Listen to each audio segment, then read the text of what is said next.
is lazy. Who pulled me into the groove? Options trading group. Age-old are you? Is this a new trading group? We have frozen your PayPal because our service has detected to unauthorized attempt. I have a female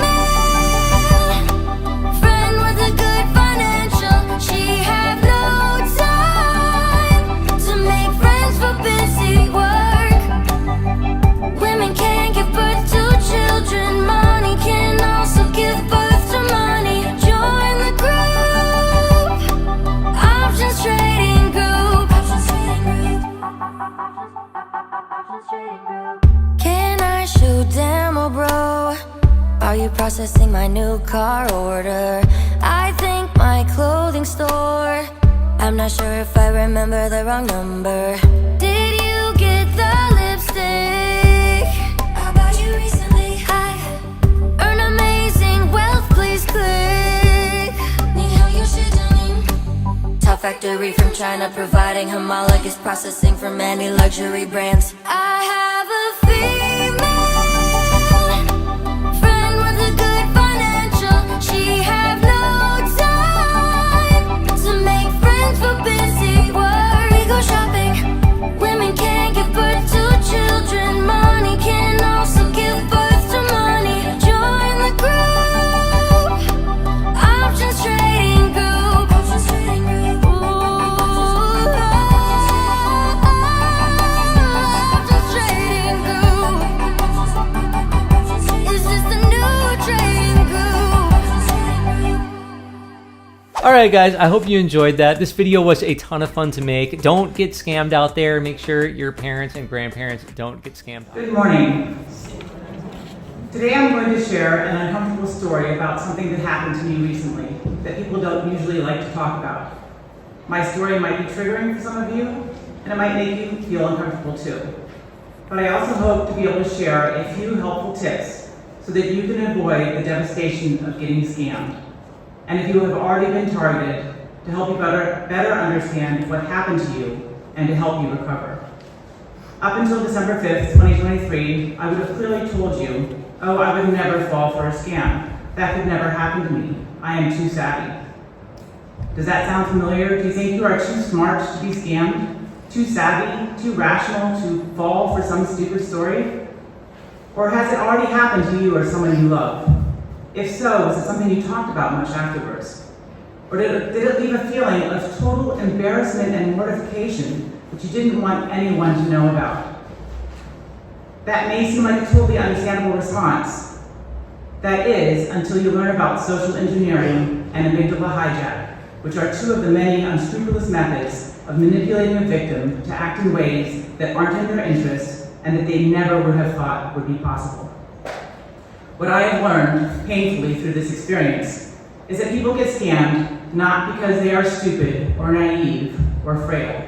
It's because they are human, with brains that evolved in ancestors who survived through the generations because of a reptilian response that made them act in a way that kept them safe when faced with a perceived dangerous situation. This morning I will be sharing my experience with you and the stages I went through on my path to recovery. I hope to help you better understand how it happens, how it could happen to anyone, and how to prevent and recover from a scam. There are tools I am using to make sure it never happens to me again, and I hope you will join me in trying some of them out together. If you'd like to join me after the service, I'll be diving deeper into some of the resources I've collected since my scam. Through my recovery, I've also begun to understand how humans tick a whole lot better. How so much of our human interaction is influenced by our fight or flight responses. How our rational thinking flies to the wayside when under attack. Whether it's in the case of a scam, a heated interaction on Facebook or Nextdoor, or in the political realm. I don't wish getting scammed on anyone, but I now see what happened to me as an investment in my growth as a human, as an experience which makes me understand myself and everyone around me a little bit better. Maybe by sharing my experience, I can become a positive force in the prevention of scams. Thank you for joining me on this journey. December 6th, 2023, 5 a.m. I can't sleep. What the hell happened yesterday? I'm a savvy businesswoman, have advanced degrees from great universities, am fit, worldly, not super old, and aware that scammers are out there. I've watched videos about how they do it. Yet despite how mortifying it is for me to admit this, and I've been running it through my brain over and over again all night, I got scammed yesterday. Badly, stupidly, furiously, fearfully. So before I'm too embarrassed to tell anyone, and before I implode, here's my story. Now I just have to figure out how to recover. Yesterday I was home alone and in the midst of writing a happy announcement of gratitude about an incredible impact grant my nonprofit had just received. I was feeling all the good in the world. And then my phone rang. I picked up to hear an urgent and authoritative voice from the U.S. Customs and Border Protection Agency. They had intercepted a package of drugs and money that had shipped in my name from Mexico to a Mary Rodriguez in El Paso, Texas. Huh?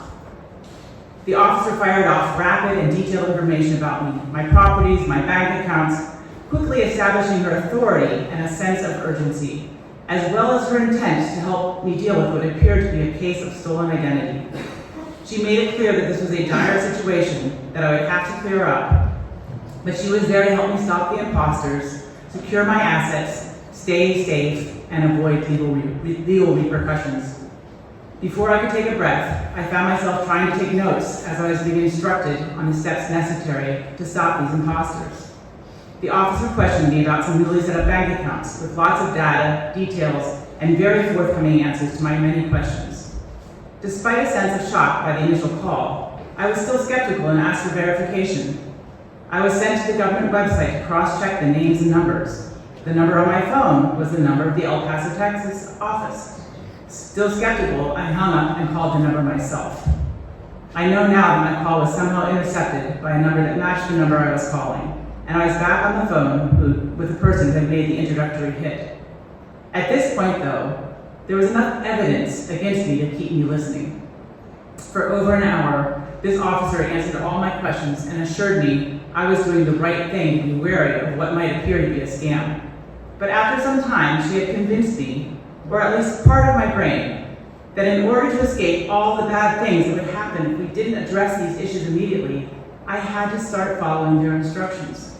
I had to act quickly and secretly to stay safe from the bad people who had all of my info and had hacked my identity.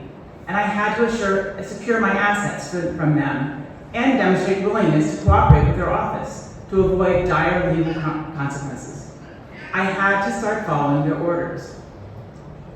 It is completely mind-boggling to me now that I did.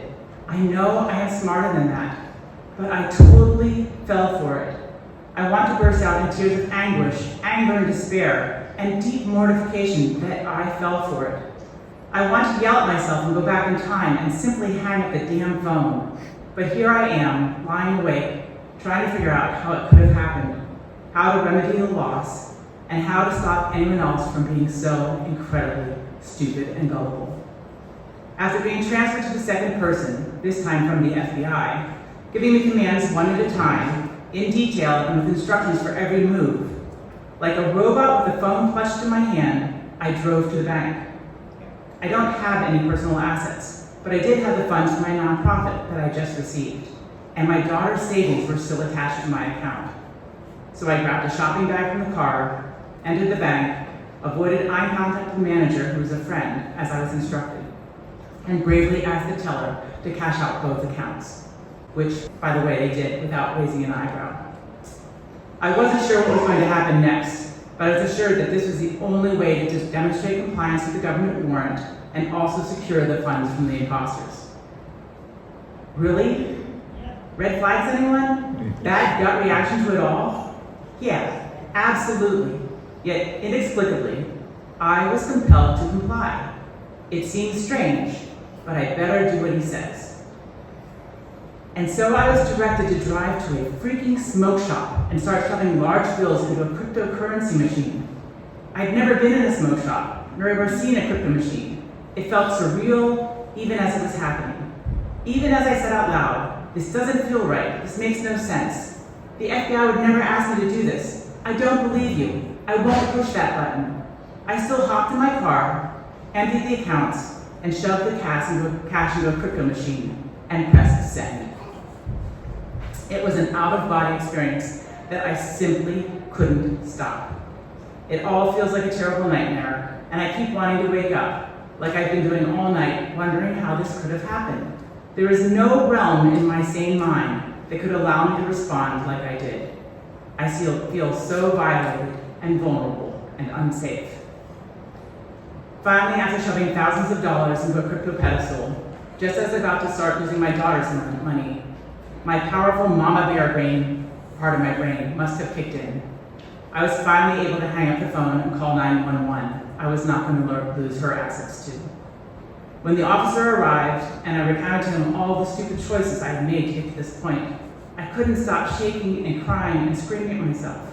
How does this happen? How could I literally not stop for 3 seconds and Google scammers pretending to be U.S. Customs and Border agents? How did the smoke shop not whack me in the head and scream, no? I now lie in bed, my thoughts racing and my heart pounding.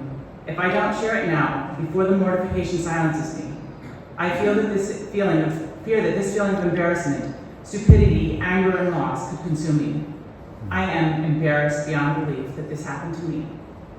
I'm also terrified that this experience might destroy one of my core beliefs, my basic belief in the good of others, and that I could be someone who lives in fear. I am utterly devastated. Over the course of about 4 hours, I lost over $13,000, almost all the funds for my nonprofit, and I came close to losing my daughter's hard-earned savings as well. I was devastated, embarrassed, angry, and baffled. I knew there could be no rational reason that I did what I did. So for a good week, I decided I must have gone mad. I was pretty sure I wasn't stupid, which is where most people go after being scammed. And I did toy with that idea as an alternative to being crazy. But the more I thought about it, I was certain that if I could allow someone to take over my brain and control my actions, I must be insane. The experience felt completely crazy, out of body and out of control. I cried for a week. But I kept writing about the experience and sharing it on all kinds of social media. I knew if I internalized it, I would put myself into AFib again, and I wasn't ready to die. Sharing it was cathartic, but also brutal. Those who didn't know me claimed I was a crook and embezzled my nonprofit's funds. I was called all kinds of horrible names, mostly having to do with being stupid. But I also found an incredible outpouring of compassion, more than I had had for myself initially, and more than I had for others when I heard stories about their scams. You see, like those who are now attacking me, I thought that when you were scammed, you were stupid enough to fall for something, that your rational brain foolishly believed some story that was being told to you. I had no idea that the scammers are just really good at closing down your rational brain entirely and putting you into fight or flight, where your nervous system is controlled by the little nub at the back of your brain, the amygdala. The amygdala. Luckily, after a week of total despair and borderline insanity, as I was using EFT tapping to calm myself down, I suddenly remembered what I had learned from that practice about the amygdala and how it regulates our prehistoric involuntary brain responses. In the days and weeks after the scam, as I read about and watched how the amygdala works, I slowly came to realize the reason that I got scammed was not because I was crazy or that I was stupid. It was simply because I was human. Social engineering is defined as any act that influences a person to take an action that may or may not be in their best interest. So we need to understand these 4 vectors. So first is phishing, email-based attacks. Then second is vishing, that's voice phishing.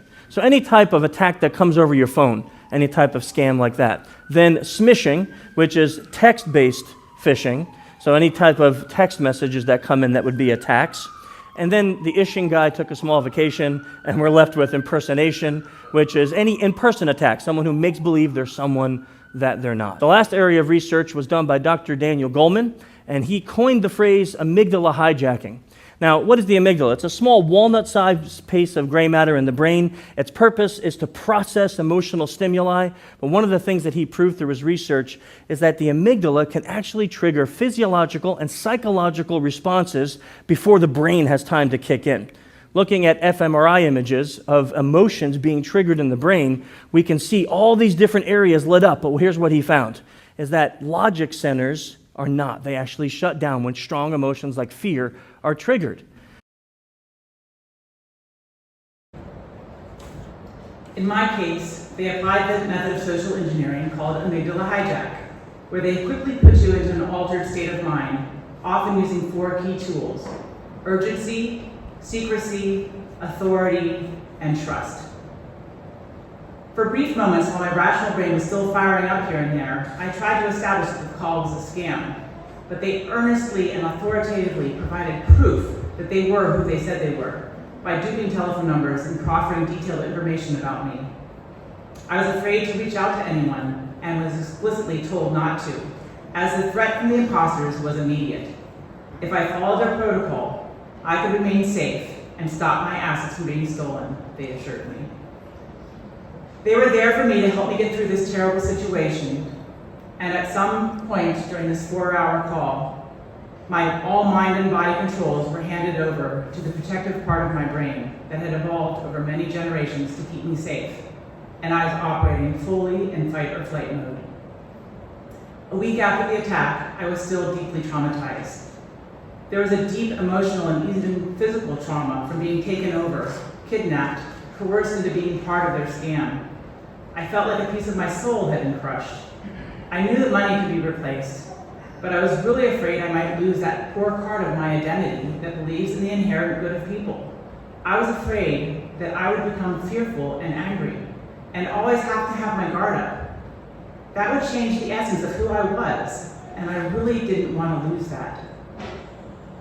Luckily, I had the tool of EFT tapping to help me get through those fears. Some of you may have recalled from several years ago, I did a sermon here about EFT tapping. For our meditative moment, I'd like to share a brief tapping session I did together with Brad Gates, one of the top practitioners, as part of a live stream we did in the weeks that followed. If so inclined, I encourage you to follow along with Brad, tapping on the meridian points on your head and chest, and repeating his words out loud or silently. And it's a very simple method. There are several spots: the side of your hand, corner of your eye, side of your eye, under your nose, under your chin, on your chest, under your arm, top of the head. And Brad will lead us through a short video. Please join in. Even though there is evil in this world, people doing awful things, even though there's so much bad in this world at times, I choose to deeply and completely love, honor, and accept myself. All this awfulness in the world, all these horrible things in the world, all the evil in the world, I might allow myself to be open to the possibility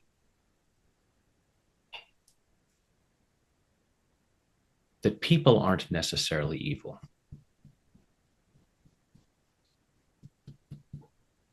They're just so afraid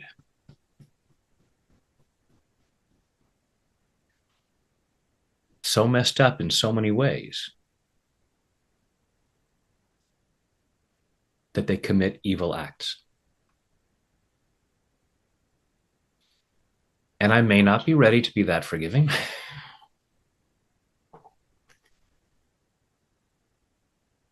But I choose to clear what doesn't feel like peace. First, so that I can feel more peaceful. And then to cultivate peace in the world. It's been said there's only love and fear. And what doesn't look like love is fear. So if I want to see more love in the world, I'm clearing what doesn't feel like peace. so that I can think more clearly and help others do the same. That I'm saving the world right now by tapping. I am contributing to world peace, clearing the fear that causes that awfulness, clearing the fear that leads to evil, clearing the fear that leads to horrible acts.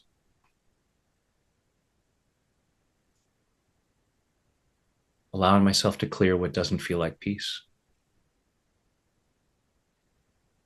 Allowing myself to clear what doesn't feel like love. Being compassionate with myself in the process. It's hard to feel peace and love sometimes when I see all that awfulness. But I choose to move towards peace.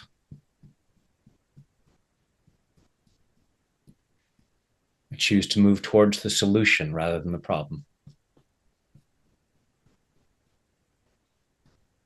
Setting myself and the world free. In body, mind, and spirit. Take a deep breath.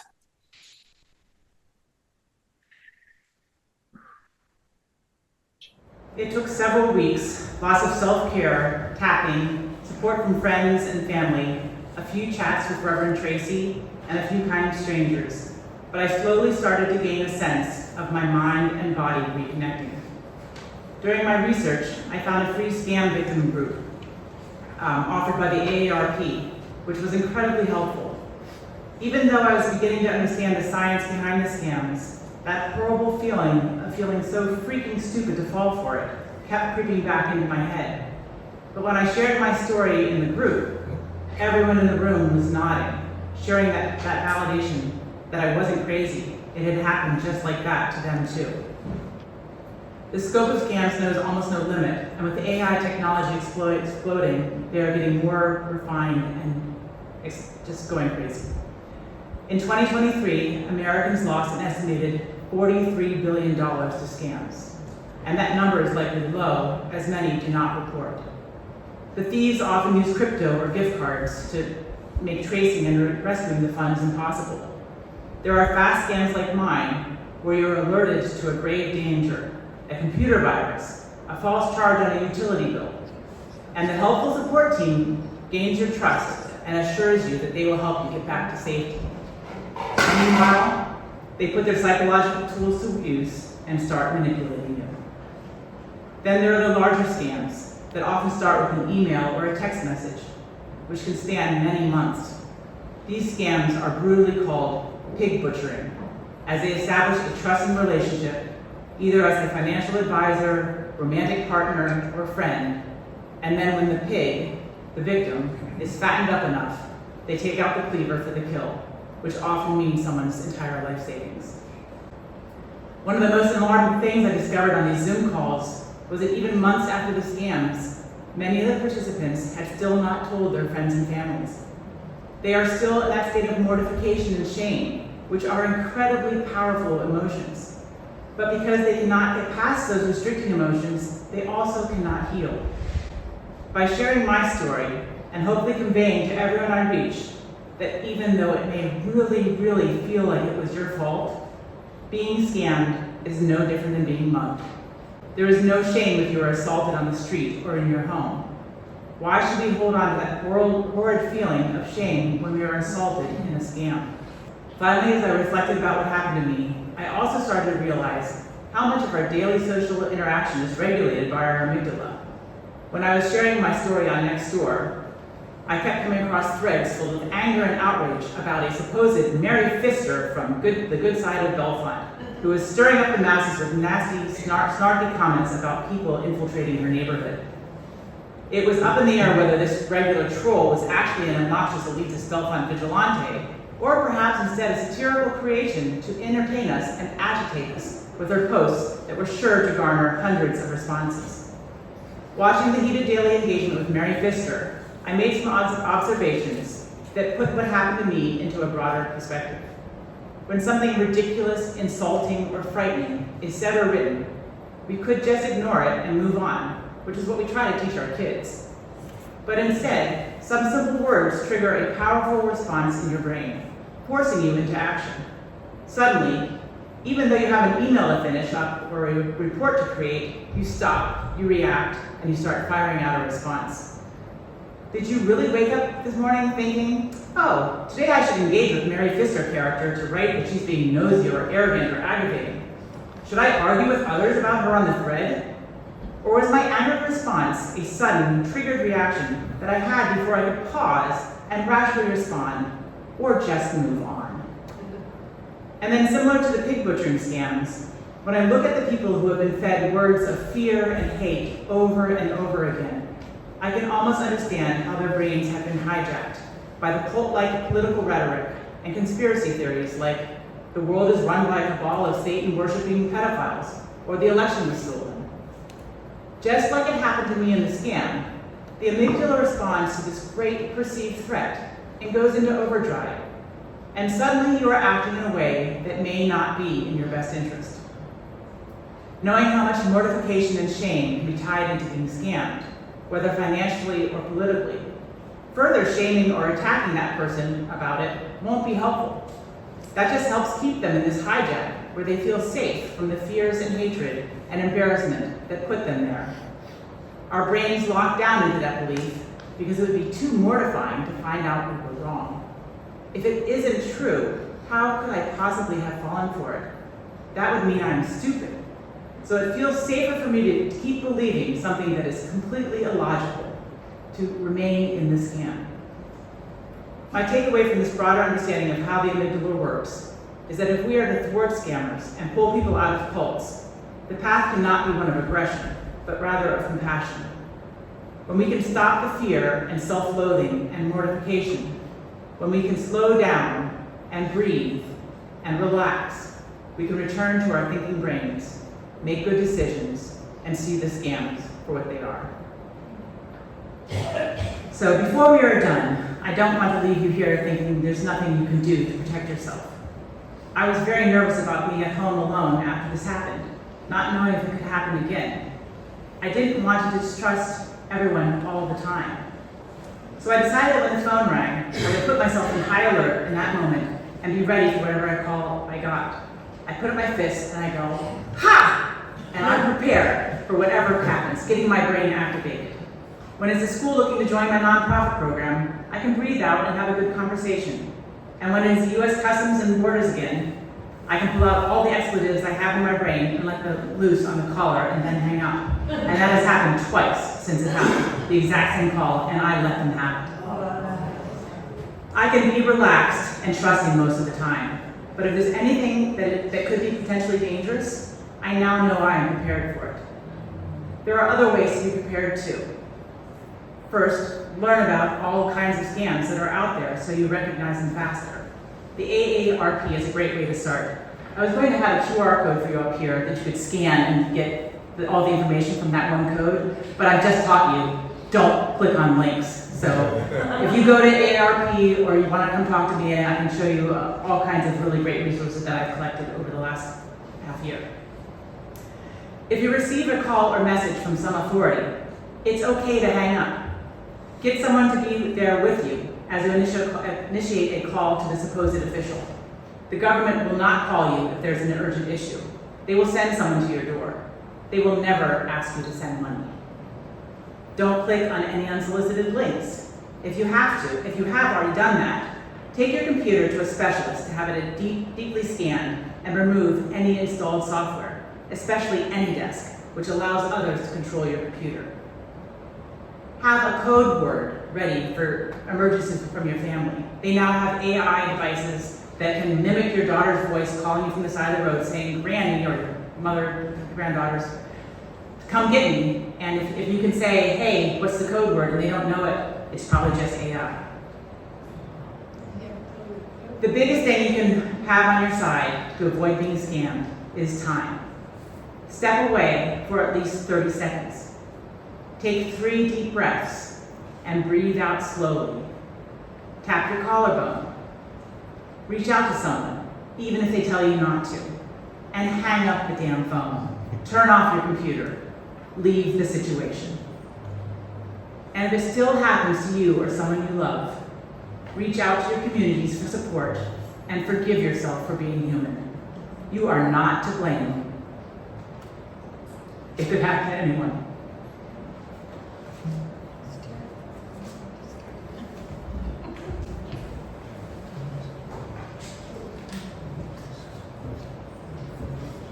Go in peace. Take care of yourselves and each other.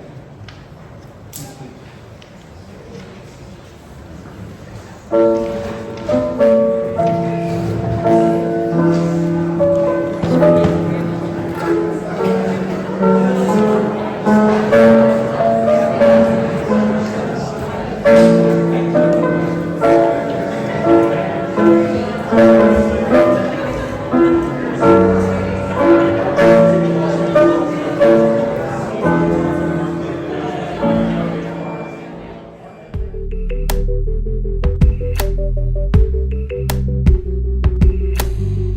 Hi David, hi Denise.